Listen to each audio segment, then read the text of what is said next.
tarde, pessoal. A gente vai dar uma revisada nos conceitos que a gente estudou em análise real. E para iniciar essa aula de hoje, a gente vai relembrar o que é um corpo, né? Quais são as propriedades de um corpo. Depois a gente vai ver o corpo dos números reais, né? Que é o corpo que a gente vai trabalhar. Aí vamos ver o conceito de ínfimo, de supremo, algumas propriedades, né? Depois resolver alguns exemplos, tá certo? Então vamos lá. Para iniciar, né? O que é um corpo? O corpo é um conjunto. Aqui eu estou denotando esse conjunto por K. O conjunto K que tem duas operações. Uma que a gente chama de adição ou soma, né? E a gente simboliza por esse símbolozinho conhecido de vocês, essa cruzinha. E a outra operação de multiplicação, que a gente também vai simbolizar com um pontinho, que satisfazem esses 9 axiomas, essas 9 propriedades. Que propriedades são essas? A associatividade da soma, ou seja, da adição, né, a mesma coisa. Essa adição ela é associativa, né? Se eu pegar 3 elementos x, y e z, vale essa igualdade para qualquer x, y e z dentro de K. A comutatividade também da adição é válida, ou seja, eu posso trocar a ordem dos elementos na soma, que isso não vai ficar diferente, né? Tanto faz eu somar x mais y como y mais x. Então, eu tenho essa igualdade aqui, que é o que a gente chama de comutatividade da adição ou comutatividade da soma. Existe o elemento neutro da adição. O elemento neutro a gente vai dar esse símbolo aqui, de zero, tá? Não necessariamente o zero real que a gente conhece, né? Depende do corpo que a gente está trabalhando. A gente aqui está definindo um corpo qualquer, depois a gente vai começar a trabalhar só com números reais, mas isso aqui vale para qualquer corpo, né? Pode ser os números reais ou pode ser um corpo qualquer. Então aqui é só uma simbologia, que essa simbologia vai representar o elemento neutro da adição. Então qualquer x num corpo somado com esse elementozinho aqui, que a gente está simbolizando com esse zerinho, vai ser igual a x, né, aqui, igual a x. Então, x mais 0 é igual a x para qualquer x dentro do corpo K. E esse elementozinho a gente chama de elemento neutro. Simétrico, né, simétrico ou oposto, né, também em relação à operação de adição. Para qualquer x dentro de K, ele sempre vai ter o seu simétrico, que a gente simboliza também por menos x. Então, esse menos também é uma simbologia, né? Esse menos x, ele representa o simétrico de x. O que é que isso significa? Que x somado com esse elemento, que é o seu simétrico, ele vai dar o elemento neutro da adição. Ou seja, x mais menos x vai resultar no meu zero dentro daquele corpo que a gente esteja trabalhando. Aí outra propriedade, né, outro axioma, a associatividade da multiplicação. A multiplicação também é associativa, né? A soma é associativa e a multiplicação também. Se eu pegar qualquer 3 elementos, x, y e z em K, eu multiplicar x vezes y, depois multiplicar o z, é a mesma coisa de eu multiplicar x multiplicado com y vezes z. Outra propriedade, a comutatividade da multiplicação. A multiplicação também é comutativa no corpo. Eu multiplicar x vezes y, a mesma coisa de y vezes x, para qualquer x e y dentro de K. E no corpo também existe o elemento neutro da multiplicação. Esse elemento neutro da multiplicação, a gente simboliza pelo númerozinho 1. Também aqui é só uma simbologia, né? Esse 1 representa o elemento neutro da multiplicação. Então, é um símbolo que vai representar dentro de qualquer corpo. Se eu utilizar essa notação, eu estou dizendo que eu estou olhando para o elemento neutro da multiplicação. É aquele elemento que, multiplicado com qualquer x, vai resultar no meu x, para qualquer x dentro de K. E outra propriedade, o inverso multiplicativo. Ou seja, dentro de um corpo, todo elemento não nulo, né, todo elemento diferente do elemento da adição, né, diferente do zero, ele vai possuir um inverso. E esse inverso a gente vai dar essa notaçãozinha para ele, x elevado a menos 1. Então, esse x elevado a menos 1 é uma simbologia do inverso multiplicativo de x, ou seja, é alguém que multiplicado com x que vai dar o elemento neutro da multiplicação, né? Ou seja, x vezes x a menos 1 vai dar igual a 1. E a última propriedadezinha aqui de corpo é a distributividade. X multiplicado com y mais z é x multiplicado com y mais x multiplicado com z para qualquer 3 elementos x, y, z dentro de K. Então, qualquer conjunto com duas operações que a gente chama de soma e multiplicação, que satisfazem essas 9 propriedades, a gente dá um nome específico para esse conjunto, que é o que a gente chama de corpo, tá certo? Agora a gente vai definir a operação de subtração e também de divisão em um corpo.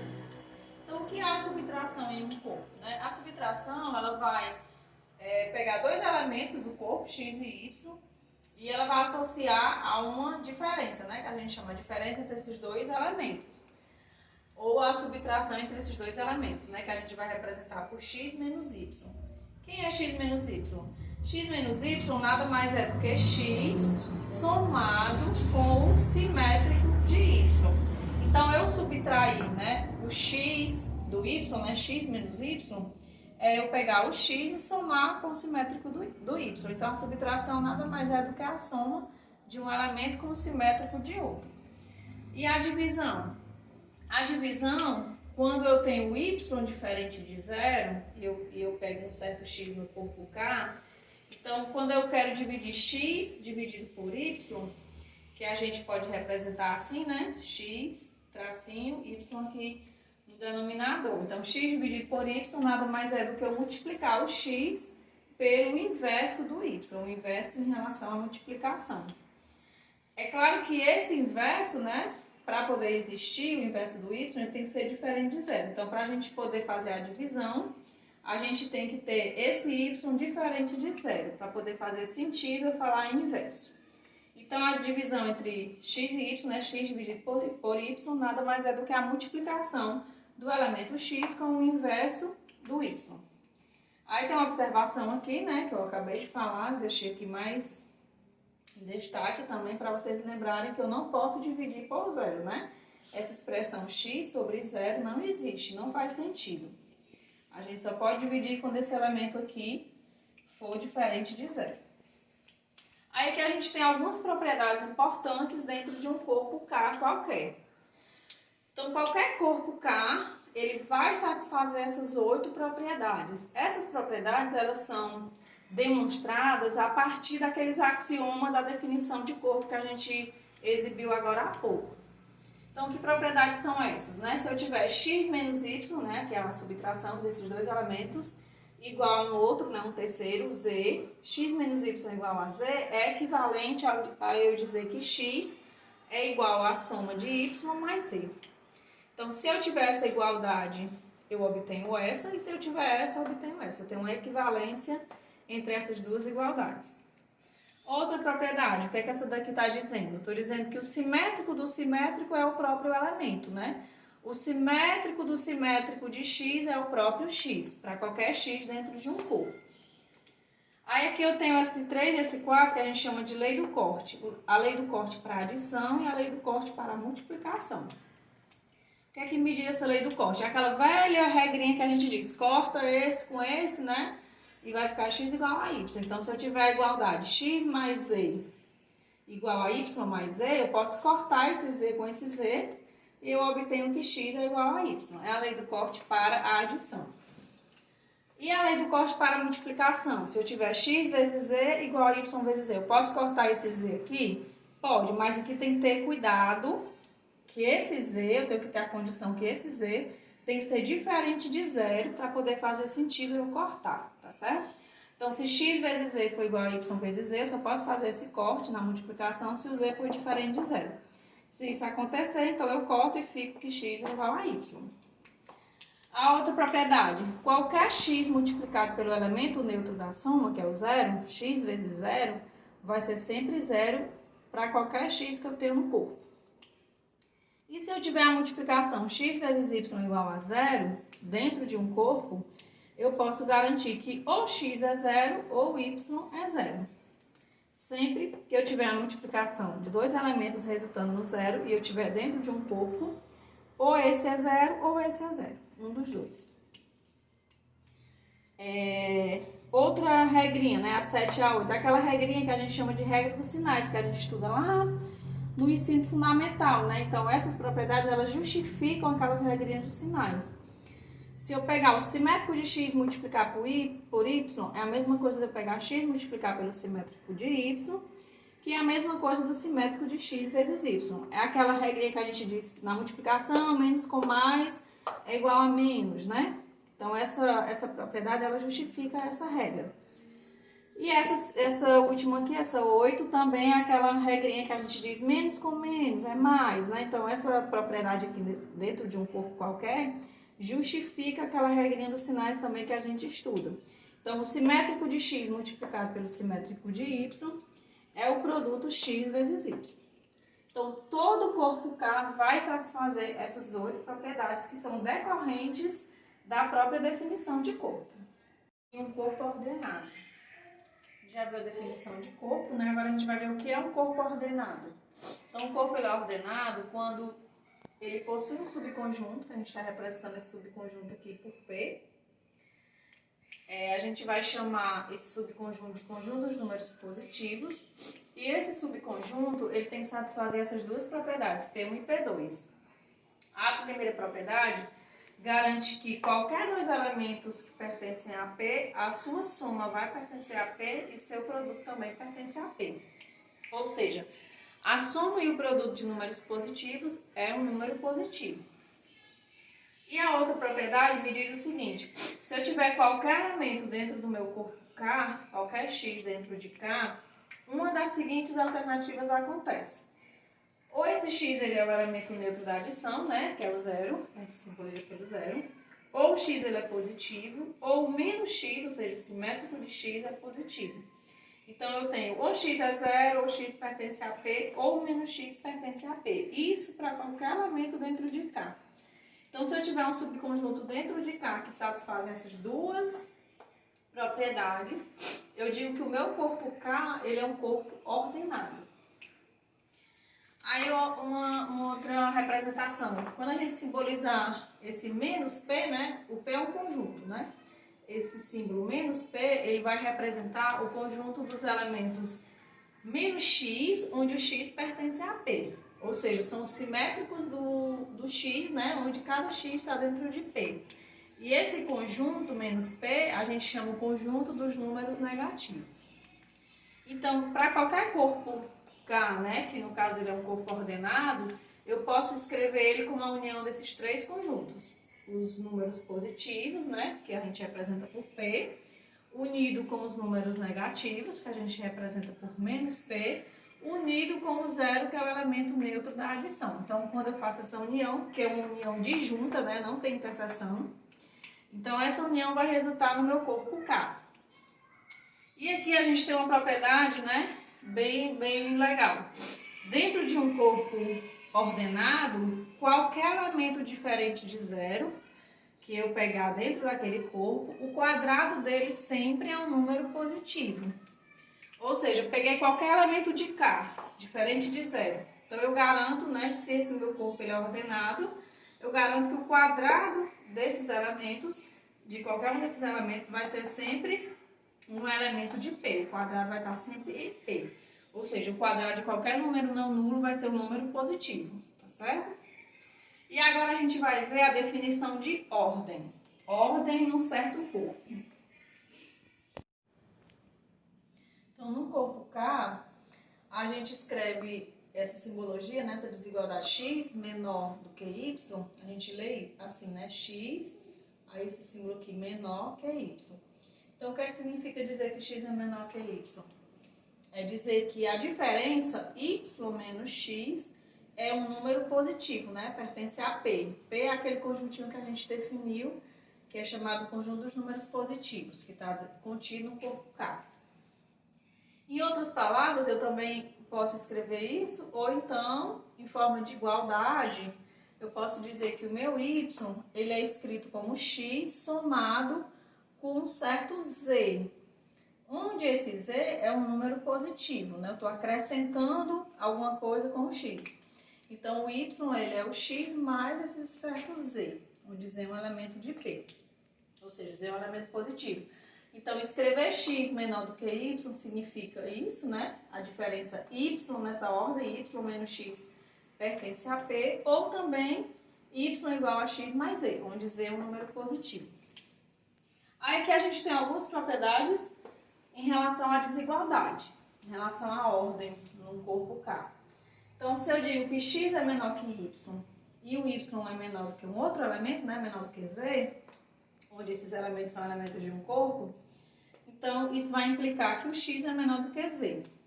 Se eu tiver x menor que y menor do que um outro, isso implica que o primeiro, né, x, é menor do que esse último aqui, x menor do que z.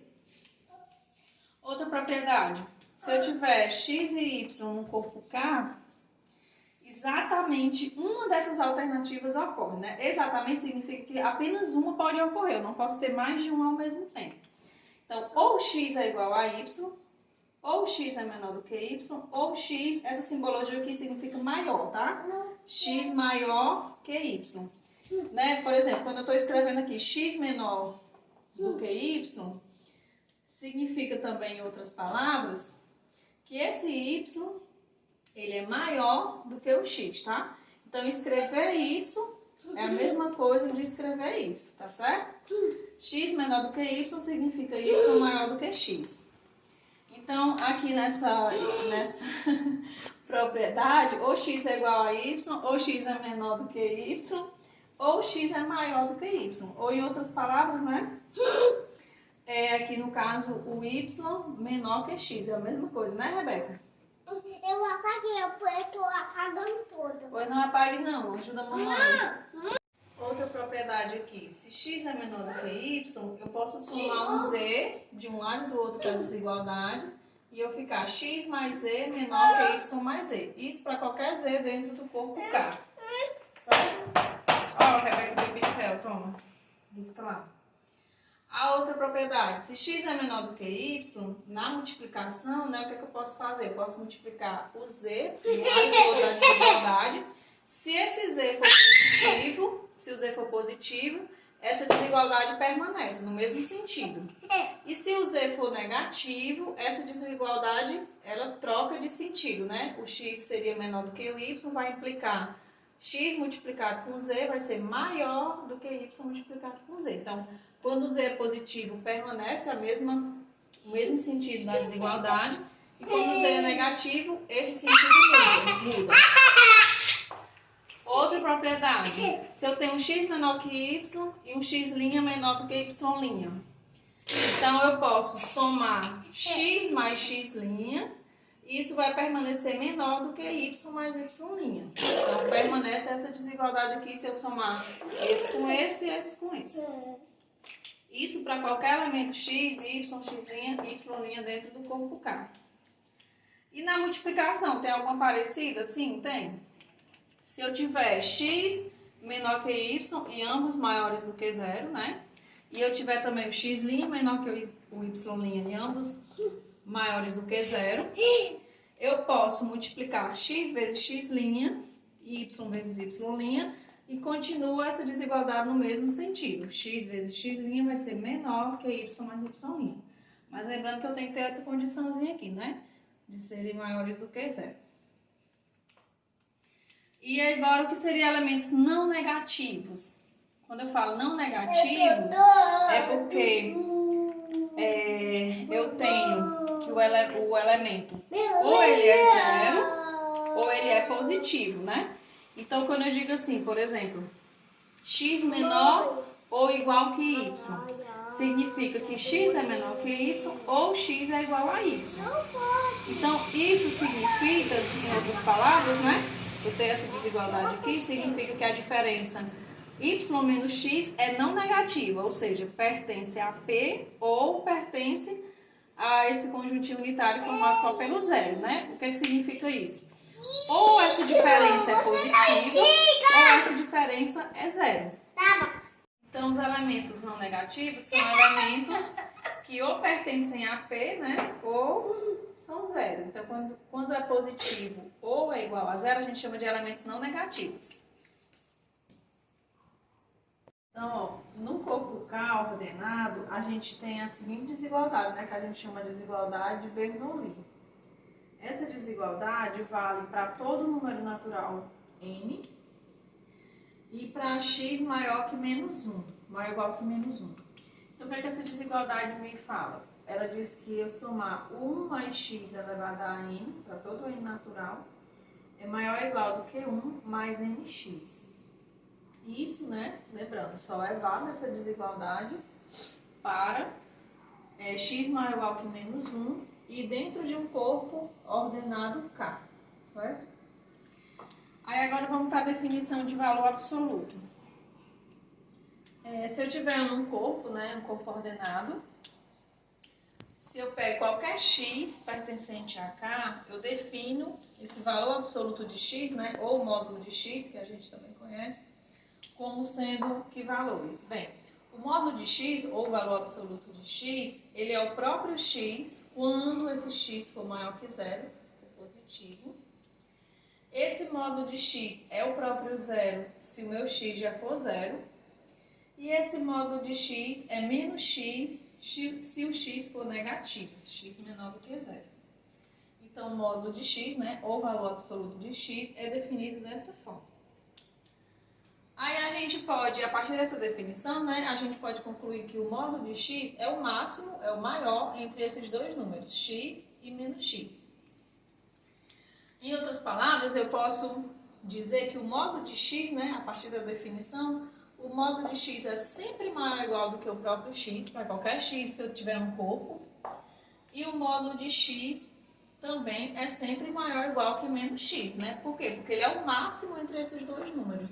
Então, se ele é o maior entre esses dois números, é claro que o módulo de x vai ser sempre maior ou igual que x, maior ou igual, né? E também maior ou igual do que menos x, por conta da própria definição de módulo, de valor absoluto. Então, a gente chega na seguinte desigualdade. Qualquer x dentro de um corpo K vai obedecer essa desigualdade. Menos módulo de x é sempre menor ou igual do que o x, que é sempre menor ou igual que o módulo de x. Essa desigualdade, né, a partir desse resultado aqui que a gente já viu. E aqui a gente tem algumas propriedades mais utilizadas em relação ao valor absoluto. A gente tem essa primeira equivalência aqui.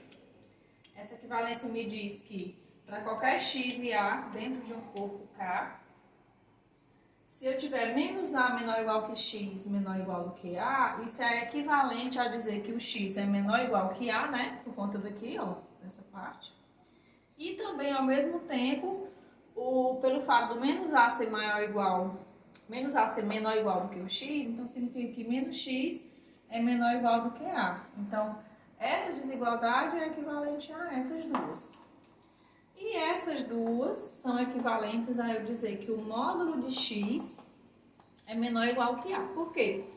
Porque, olha só, se o x é menor ou igual que a e o menos x é menor ou igual que a, e eu sei que o módulo de x é o máximo entre esses dois elementos, então é claro que o módulo de x também é menor ou igual que a. Isso para qualquer x e a dentro do corpo. Outra equivalência. Se eu tiver que o módulo de x menos a é menor do que b, isso é equivalente a dizer que o x ele está entre esses dois números, a menos b e a mais b. Ou seja, o x é maior ou igual que a menos b e é menor ou igual do que o a mais b. Ok? Essa equivalência, né, também pode ser vista, né, decorrente da primeira propriedade. A terceira propriedade, que é o que a gente chama de desigualdade triangular, que é bem conhecida. O módulo de x mais y, né, o módulo da soma de dois elementos, é sempre menor ou igual do que a soma dos módulos, ou seja, que a soma do módulo de x mais o módulo de y.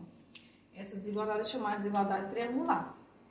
E em relação ao produto dos módulos, o módulo do produto é o produto dos módulos para qualquer x e y dentro de um corpo K.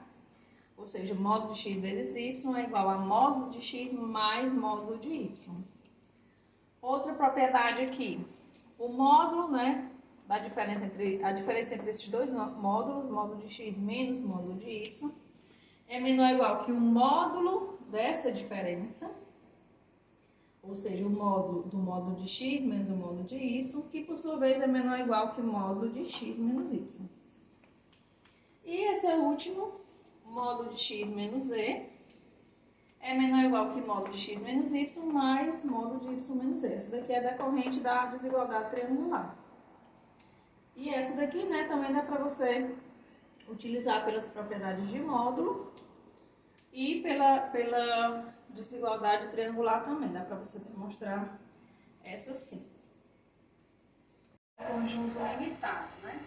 Antes da gente definir o conjunto limitado, vamos ver a definição de ser limitado superiormente e de ser limitado inferiormente.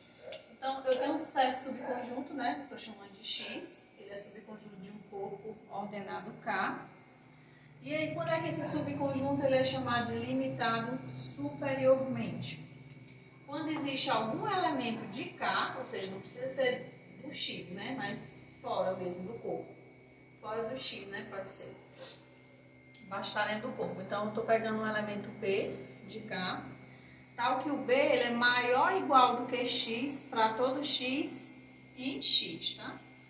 Ou seja, tem um cara no corpo, um B no corpo, que todo elemento de X vai ser menor ou igual que ele, ou seja, ele é maior ou igual que todo elemento de X. Então, nesse caso, quando todo elemento de X é menor ou igual do que ele, eu digo que ele é limitado superiormente. E, analogamente, tem o limitado inferiormente, né? Eu tenho um subconjunto X de K, e eu digo que ele é limitado inferiormente quando eu tenho algum elemento do corpo, estou chamando de A, tal que esse A é menor ou igual que X para todo X do meu conjunto X.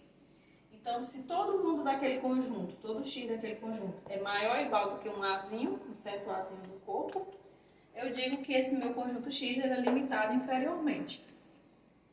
E quando o subconjunto ele é limitado superiormente e inferiormente, a gente diz simplesmente que ele é limitado. Então, quando eu usar a expressão um certo conjunto é limitado, significa o quê?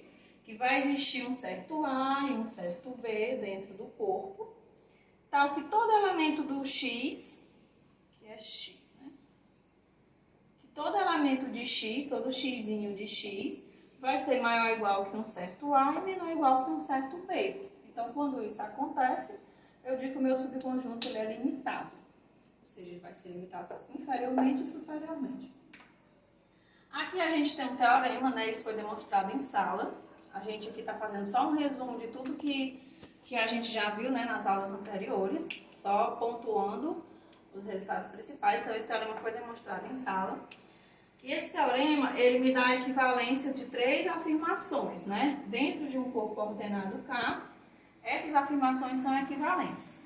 Então, a primeira afirmação, que N, né, o conjunto dos números naturais, né, contido num certo corpo K, é ilimitado superiormente. Ou seja, ele não é limitado superiormente, então a gente diz ilimitado, né? Segunda afirmação.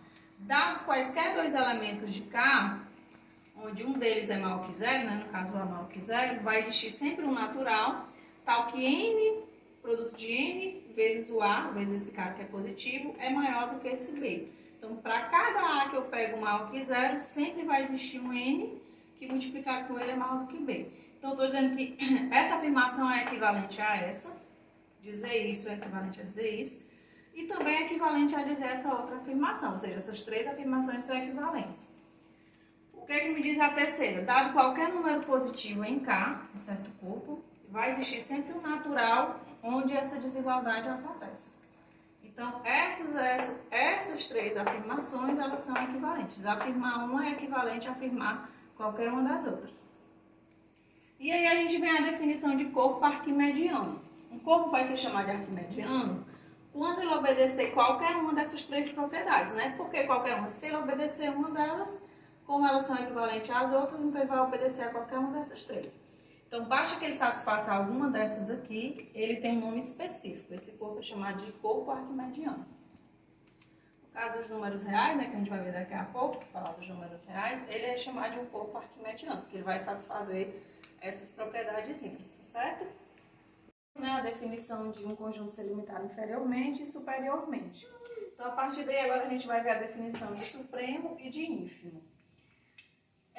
A gente viu o seguinte, se o conjunto é limitado superiormente, né, vai existir um Bzinho que acontece isso, né? Um Bzinho no corpo K. que acontece isso para todo x do meu conjunto x, né? Esse Bzinho, a existência desse Bzinho, né?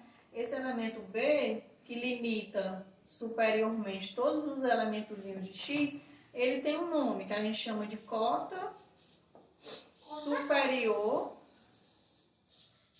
do conjunto x, tá? Do mesmo jeito, tem a cota inferior, né? Ou seja, se o conjunto é limitado inferiormente, eu garanto a existência de um Azinho, né? De um Azinho no corpo.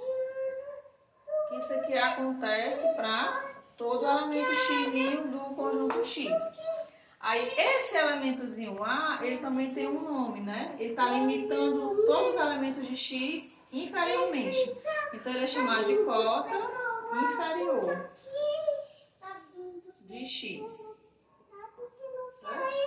Então, o que é o supremo? O supremo, ele é a menor de todas as cotas superiores. Ou seja, se eu tiver um conjunto x limitado superiormente, né? A gente já sabe se ele é limitado superiormente, ele vai possuir pelo menos uma cota, né? Uma cota superior. Só que ele pode possuir várias cotas, né? Então, a menor dessas cotas, ela tem um nome específico. A menor delas é chamada de supremo. Ou seja, para que um elementozinho, uma cotazinha superior seja supremo, tem que obedecer essas duas condições. Para todo x em x, eu tenho que ter o x menor ou igual que b, para esse b ser supremo. E além disso, se tiver um outro elementozinho c no corpo K, em que todo elemento xzinho é menor ou igual que esse c, então o meu b tem que ser menor ou igual que c. O que é que significa isso? Essa primeira condição está me dizendo o seguinte, que se esse B existe, né, esse B em K existe, e ele é maior ou igual que todo elemento de x, ou seja, x é menor ou igual que ele, para todo x no meu conjuntinho x, então essa primeira condição me diz que esse Bzinho é cota superior, mas eu não sei se é a menor dela. Então, para ser supremo, né, Rebeca, tem que ser a menor das cotas. A menor das cotas é garantida pela propriedade 2, S2, que a gente chamou. Ou seja, se existir uma outra cota, né, se existir um outro C que seja cota superior, nesse caso aqui eu estou dizendo que ele é cota superior, esse C tem que ser maior ou igual que B, ou seja, o B tem que ser a menor de todas as cotas superiores, tá certo? Analogamente, a gente define ínfimo. Para eu definir ínfimo, eu tenho que ter um conjunto limitado inferiormente, ou seja, ele tem que possuir uma cota inferior.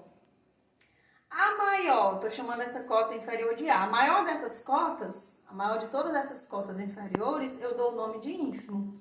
Então, para um Azinho, um certo Azinho no corpo K, ele ser ínfimo do conjunto X, é que eu estou chamando de conjunto Y, né? Só para diferenciar. Aqui é Y, né? Vou consertar aqui. Coloca Y. Me dá aqui, Rebeca, o pincel.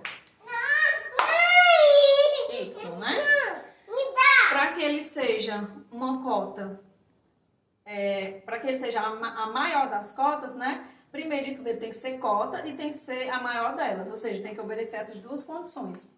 Para todo Yzinho, eu tenho que ter o A menor ou igual que Y, ou seja, essa primeira propriedade está garantindo que o A é uma cota inferior. E essa segunda propriedade está me dizendo que vai ser a maior das cotas. Por quê? Se existir um outro C que seja cota inferior, esse C tem que ser menor ou igual que A, ou seja, o A tem que ser maior ou igual que ele, né? Então, esse Azinho tem que ser a maior de todas as cotas. Aí a notação, né, que eu tinha esquecido de falar. A notação de supremo, a gente utiliza assim, sup x. Sup x significa o supremo do conjunto x. E para o ínfimo, né, a gente usa a notação inf(x), significa o ínfimo do conjunto x. Nós vimos na definição de corpo ordenado, agora a gente vai ver a definição de um corpo ordenado completo. Então, eu tenho um corpo K, quando é que ele é chamado de um corpo ordenado completo? Quando todo subconjunto não vazio de K, né, todo X, subconjunto não vazio de K, limitado superiormente, ele possui um supremo em K. Ah, Vanderlane, então pode existir um subconjunto que seja limitado superiormente, mas que não tenha supremo? Sim, pode. Conjunto dos números racionais, né, existem subconjuntos dele, existe subconjunto de racionais limitados superiormente que não possuem um supremo. A gente deu até um exemplo em sala de aula, a gente resolveu isso. E pode existir também, né, um limitado inferiormente que também não possua ínfimo, né? Então, quando esse corpo, todo subconjunto não vazio dele, todo, né, limitado superiormente possui supremo, então ele tem um nome específico. Ele é um corpo ordenado completo. Então, o exemplo, né, de corpo ordenado completo é os números reais. E a gente tem esse axioma que a gente chama de axioma fundamental da análise, né, que mostra a existência desse corpo. Existe um corpo ordenado completo, que a gente simboliza por R, chamado corpo dos números reais. A partir dessa definição, é possível a gente mostrar também, né, que todos os subconjuntos, se eu tiver no corpo ordenado, né, se ele for ordenado completo, todo subconjunto não vazio limitado inferiormente também vai ter que possuir um ínfimo, tá? Então, a partir dessa definição de corpo ordenado completo, é possível a gente mostrar essa propriedade, é válida também para um corpo limitado, né, um subconjunto limitado inferiormente. Ele vai possuir um ínfimo. E aí a gente tem, para finalizar, né, a gente tem esses resultados aqui referentes a números reais, ao corpo dos números reais. Todos esses resultados foram demonstrados em sala, né, pelos alunos. Vocês deem uma revisada aí nas demonstrações que vocês fizeram, né, a partir da pesquisa nos livros. E a gente vai só relembrar esses resultados, né, que é o teorema dos intervalos encaixados, que me diz, se eu tiver uma sequência decrescente de intervalos limitados e fechados, né, dessa forma, essa sequência, e um que contém 2, que contém 3, e assim sucessivamente, infinitos, né? Então, eu mostro que vai existir pelo menos um número real que pertence a todos esses intervalos ao mesmo tempo. Né? E vai existir um C que pertence a N para todo N natural. Um outro teorema importante também é que o conjunto dos números reais não é enumerável. Foi outro resultado também demonstrado em sala. E a partir desse teorema a gente tem um resultado que garante que todo intervalo não degenerado é não enumerável. E para finalizar, né, temos esse teorema que todo intervalo não degenerado contém números racionais e irracionais. Então esses resultados são bastante importantes, né, dentro da teoria do corpo dos números reais. E aí vocês deem uma olhada nesses resultados, nessas demonstrações. E a nossa aula, né, de corpo e sobre os números reais encerra-se aqui.